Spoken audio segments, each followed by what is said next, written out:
Assalamualaikum, mancing lagi. Okay guys, so hari ni cuti Christmas. So aku berkesempatan untuk mancing dengan abah aku.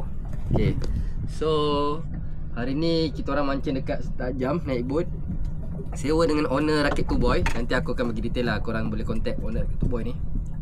Jadi mancing 2 orang, so aku buat 3 joran dekat area Setajam. Setajam ni, kalau korang ingat video aku pernah meneping kat Setajam sana tu lah. So belakang-belakang ni semua sana tebing runtuh. Okay, untuk naik sewa boat ni, sewa dekat Rakit Tuboy, tebing runtuh Kelang Batah. Jom kita tengok apa hasil kita hari ni. Let's go. Besar. Besar betul-betul.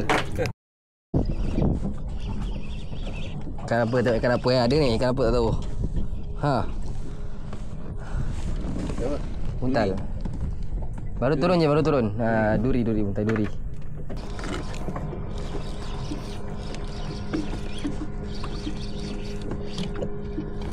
Gelama lagi, besar-besar juga gelama dia.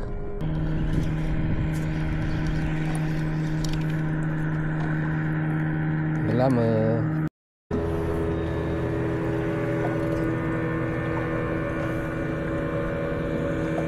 Gelama.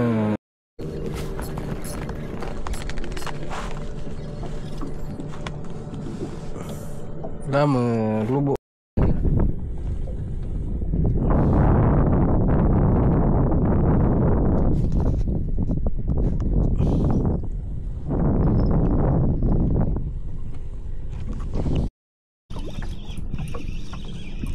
Ada.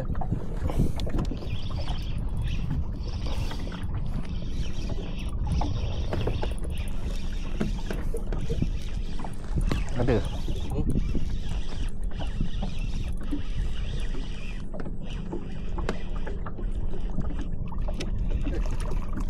Siapa tadi duri dengan tu? Double strike.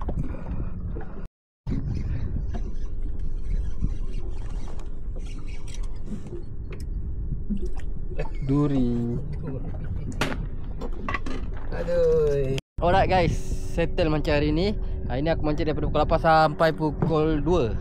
So setengah harinya trip lah. Nak kata kumpau tak juga. Dapatlah duri, gelama. Harus laju gila lah geng. Apapun kalau korang nak sewa boat macam ni, yang cantik macam ni, okay, kemas kan, boleh Roger Tuboy. Nanti aku bagi tahu detail dia. Ni dia punya jeti dia. Jeti tebing runtuh. Sini ada banyak rakit tau, boleh try. Banyak rakit boleh try ni. Okay guys, jumpa lagi video akan datang. Jangan lupa follow, jangan lupa subscribe. Assalamualaikum.